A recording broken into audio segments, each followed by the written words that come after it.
When we have drugs affecting the pancreas, we have a variety of hypoglycemic medications available, and that's going to be your oral glucose, your dextrose, and then in the case of the AEMT, this now opens up glucagon to help with that patient. So patients are often prescribed things such as metformin or insulin of different types so that they can control their blood sugar levels, because their pancreas is not able to produce either any insulin or enough insulin to allow the body to uptake sugar from the bloodstream into the cells. So drugs affecting the immunologic system are immunosuppressants, and anybody that's had an organ transplant is forever on an immunosuppressant, and this makes that particular patient very delicate when they're in your hands, because they quite literally don't have an immune system at that point, because if they were taken from the drug, that immune system would cause the immediate rejection of whatever was given to them in a transplant, or that they may actually have an autoimmune disease and we're trying to turn the body's ability to harm itself off because it has an illogical response to something. And so the body sometimes has this belief that there's a foreign organ or a foreign body inside of it, and it goes into self-defense, and that's where this immune system kicks into high gear. And in the case of a transplant, that's quite literally a real thing that should be happening, right? It recognizes that that is not its own tissue, and it sees it as an invader, and so it wants to have the body reject it. In the case of an autoimmune disease, it's coming up with something that it doesn't recognize or it doesn't like in your own body, or your patient's own body, and it's attacking itself. So something as simple as vitamins and mineral, right? We know that these are necessary for metabolism, growth and development, and cellular function and repair, and a lot of patients will take that to replace deficiency or because they believe it's a good preventative measure. Fluids and electrolytes, when we're talking about that, we're talking about crystalloid solutions, and that just means that there's a salt crystal in the solution, right? And so we're using this in the pre-hospital setting for you guys. That's going to be normal saline, and by normal, that means isotonic, right? Or we can have hypertonic or hypotonic, meaning that there is extra salts as compared to the bloodstream, or less salts as compared to the bloodstream. You could, so we need to know the different forms of drugs and how those drugs are going to be used in the route of delivery, right? And so one big thing that we can automatically look at is oral glucose versus IV or IO dextrose.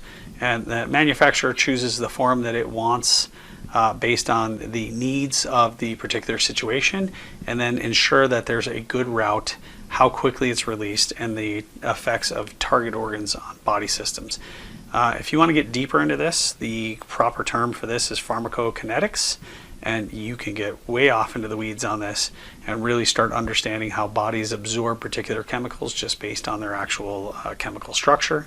I encourage any of you that have the extra time to read, do it. You'll be there for a while. Solid drugs are usually given orally, right, or para-internal, and that's by mouth and a tablet or a capsule. And the difference between a tablet and a capsule is just determined on where it's supposed to dissolve in the GI tract. Should it dissolve in the stomach and be absorbed in the stomach, or does it need to make its way into the small intestine first so that it can be absorbed there? And that's really to do with its ability to survive certain acid or base situations. Suppositories are not administered by AMTs, at least we hope not. In the rare case that something like that pops up, you should probably have a conversation with your medical control board before you make that a practice. Liquid drugs can be given almost any route. A lot of drugs are able to be taken, again, orally, intranasally.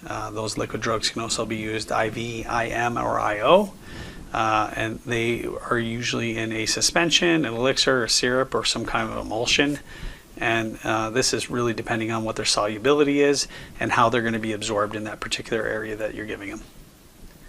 Meter dose inhalers, miniature spray canister directly into the mouth and into the lungs. There's a really good technique. This isn't just kind of suck that one down and get it done. You have to make sure that you shake it to get the drug kind of loosened up in its delivery mechanism.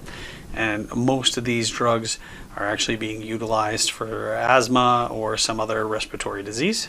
Topicals and transcutaneous medications, these are your nitro patches, your fentanyl patches. This could be testosterone patches or even some kind of birth control patch, right? And so this is applied to the surface of the skin. The only place that the body is absorbing it, obviously, is where the area of application is.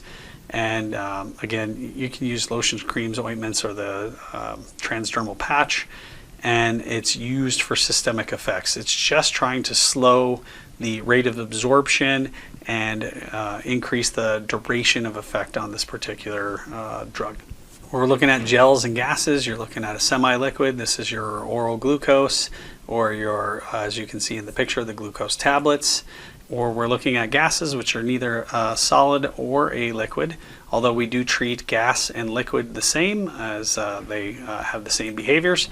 Oxygen is the most commonly used in pre-hospital settings. Very rarely are you going to see a room air mix of a certain percentage of oxygen that's given to a particular patient.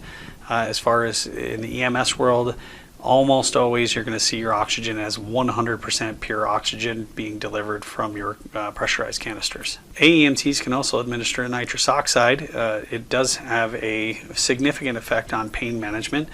Many services, however, do not choose to carry that particular drug because of the inability to control or meter how it's being used and what the dose was. So there's very loose controls on that, and that makes most services or physicians uncomfortable with a drug being used in the EMS. So as we said before, pharmacokinetics is a pretty good study, and this is going to talk about routes of administration.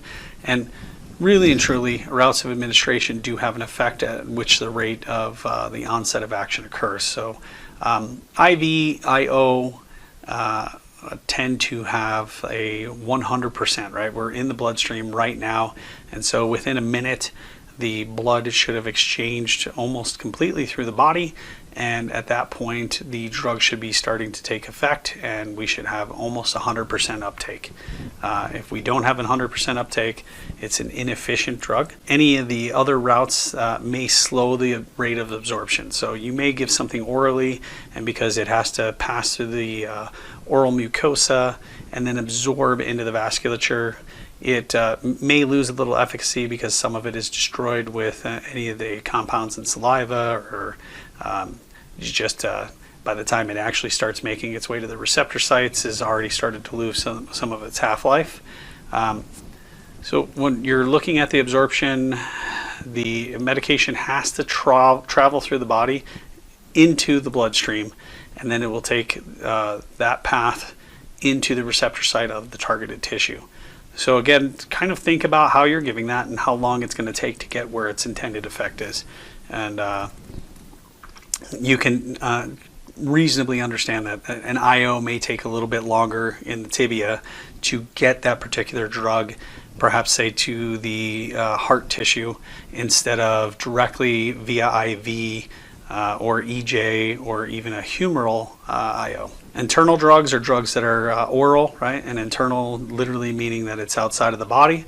If you really think about it, your mouth to your anus is one complete tract. And while it resides inside the body as its own external route from end to end, there's nothing truly inside the tissue at that point. Those two tubes are communicating even if you don't realize it. And the absorption on that can take as long as an hour because, again, many of these drugs are designed to pass through the stomach to get through the very high acidic environment so that it can get into the small intestine and then be absorbed there in a much safer environment. The per rectum is, again, no medications are being delivered rectally by our AEMTs. So if you're not giving that drug parenteral, you're going to give it through an IV injection. And again, this is the fastest delivery because it got exactly where we needed it to go, which was the bloodstream, so that it could get to the tissue within a minute.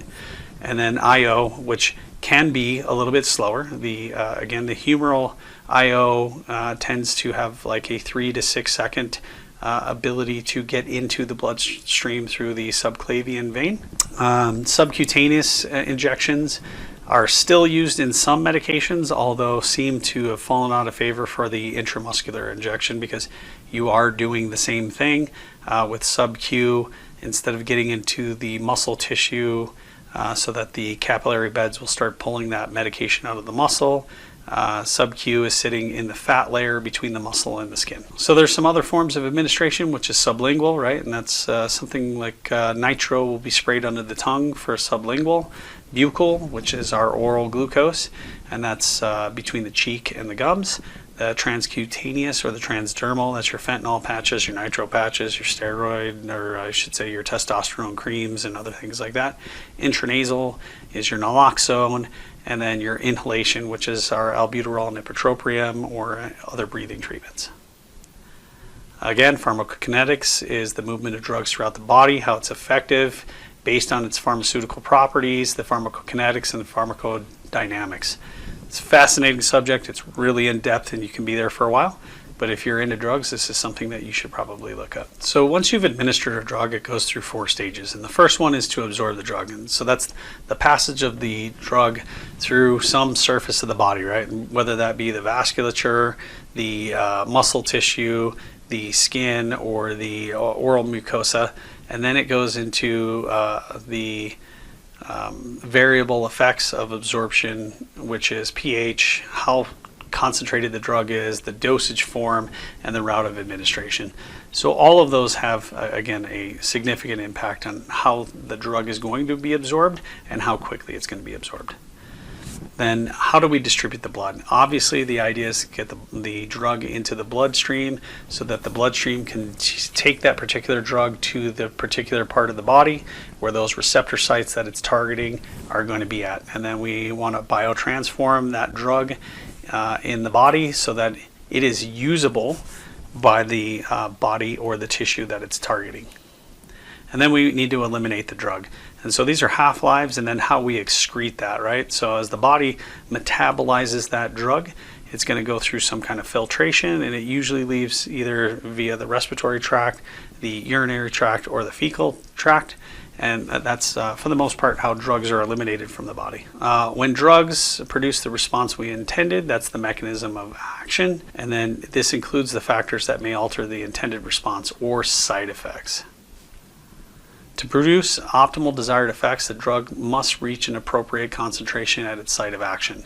And so again, this is kind of that example where, like I said, if you gave a little too much opiate and then you gave naloxone, you could block the amount of fentanyl on the receptor site, and you're not going to have the appropriate concentration to get that effect because of the affinity for the naloxone. So being a good steward of medications and understanding how they work in the body is of paramount importance to good treatment for your patient.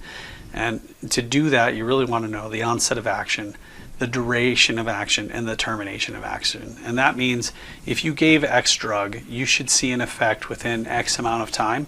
And how long can that reasonably last before you're going to have to redose or maintenance dose? And then when is the drug going to wear off? And if you don't know that, you should probably be thinking about those things because they're all going to affect your patient treatment. In regards to the ratio of a drug's lethal dose, which is the LD50, and this means that if you gave this particular dose to 100 people, 50 people would die from that dose.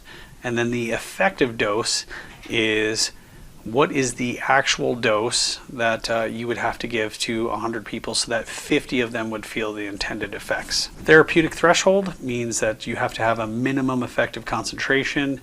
Lower concentrations do not induce a clinical response, right? And so think about this in regards to if you were to give somebody, say, 10 milligrams of ibuprofen in a tablet instead of 200 milligrams, because the dose is so low and the concentration is so low, it's actually not engaging the receptor sites for pain, so it's not going to have that particular effect. Higher concentrations or stronger can be detrimental, and that's again related back to that LD50. And so you always want to figure out like the minimum concentration that's going to produce the desired effects. We don't ever really want to give somebody more drug than we need, and the drug should not be concentrated to an extent that it's more powerful than it needs to be to get to the desired effect. So there's some significant factors altering drug responses, right? And that again is age versus, like we should say, the pediatric versus the geriatrics, the body mass, and again, almost always you should be looking at your patient's ideal body weight. You can adjust for the excessive adipose tissue if you have a heavier patient, right? But in no way am I saying you should ever medicate adipose tissue. There's very little reason for it, and you could potentially cause harm. And unfortunately, gender or sex can actually have an effect on some of these drugs and the way that they're metabolized, and then what the environmental conditions are. So if somebody, say, is hypothermic and you're trying to give them a drug, their metabolism may be significantly slowed due to the environmental condition, and they may not get the same effect that you're looking for. Your time of administration, genetic factors, and then psychological factors all can have some kind of input into what the effect is and whether or not you get the desired outcome.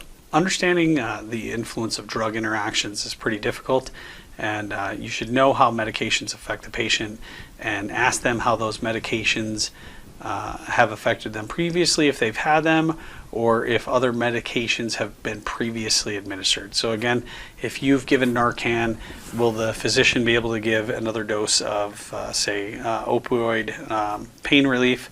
And the truth of the matter is that it's no. And so that's just being, again, a good steward of your patient and understanding that interactions between drugs occur when one drug or multiple drugs in the body are modified in some sort of way.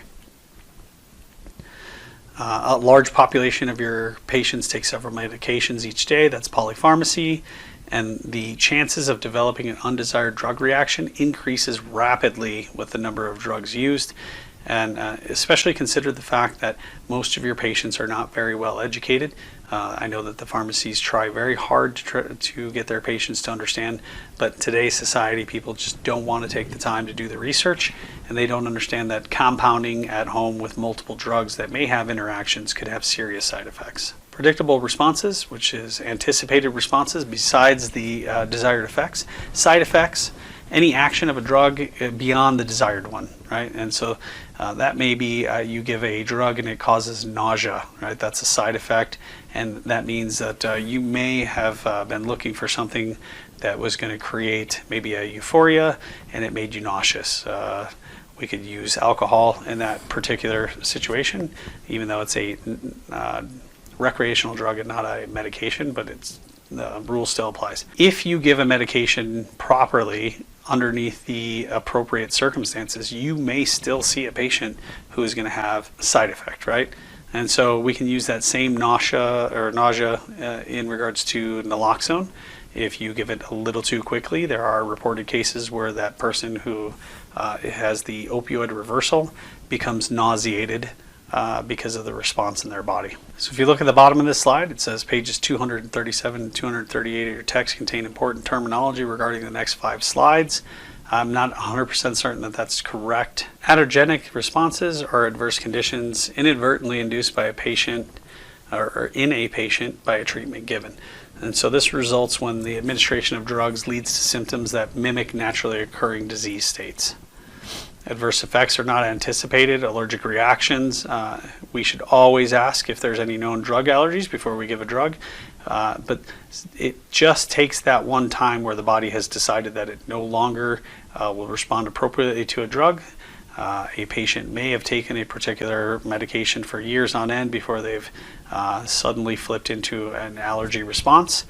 It's the most unpredictable response in a pre-hospital setting, and it can develop when somebody has a previous exposure, and it can happen at any point in time. Serum sicknesses are delayed and hypersensitive reaction. Idiosyncrasy is a rare, unique response, and then tolerance is obviously when a patient builds up a resistance to the effect of a particular drug. Cumulative effect is when the increased effect is given in several successive doses, right? And so this is kind of like what we were talking about, where you may give a load dose with your fentanyl and then maintenance doses, but we'll just say that that person is not necessarily metabolizing the fentanyl quickly enough. And by the time you get to your third dose, you have a cumulative effect, which may cause altered mental status. Drug dependence usually occurs when people are using the drug for prolonged periods of time, and they kind of come with the tolerance, right? And so the body responds to needing more and more and more to get the desired effect, and then there becomes a psychological dependence to that drug. Again, drug interactions when medications alter with one another, and then we have the summation effect, which is an additive effect, and that could be just the several classes of medications that are all having a synergistic effect on one another. It goes without saying that all drug boxes should be guarded against possible theft. A lot of people may think that there are quote-unquote goodies in the box. All medications that are not over the counter are actually regulated by the pharmacy board, so you should make sure that you control it. And if you have a controlled substance, those have to be kept separate from regular drugs, and you have to keep detailed paperwork on them. When we're storing drugs, we want to make sure that we keep them in low light conditions. They have to be in a normal room temperature with low to no moisture. The shelf life can be affected by all of those, and any of them that are exposed to air could cause oxidation, and you really don't want to have that. So if you cannot control the medications and you cannot use them before their expiration, they have to be destroyed. In the case of most services, that means that you're going to take that drug back and you're going to turn it in, because the pharmacy board will actually track those medications and ensure that they're either used for training or that they are destroyed of in the proper manner. Some of the drugs that you may administer as the national scope is concerned is oxygen, oral glucose, glucagon, 50% dextrose. You can do IV fluids, which is D5W, normal saline, and lactated ringers, epinephrine, albuterol, and then you can do nebulized albuterol, nitroglycerin, nitrous oxide, naloxone, aspirin, and then based on your local protocols, there are other drugs, right? In our particular cases, we're still talking about opioids and others of the like. You may administer some drugs under certain medical conditions when a licensed physician gives you a direct order, and your local protocols include the standing orders for those medications. You can only help or give a patient medications authorized by your local protocol. Pharmacology is a really, really broad subject. This is just a small kind of touch on it, and I understand that this can be quite perplexing. I need you guys to make sure that you're reviewing your medication guidelines and looking at the indications, contraindications, mechanisms of action, right? And if you have questions, as always, send me an email, talk about it in the discussion board.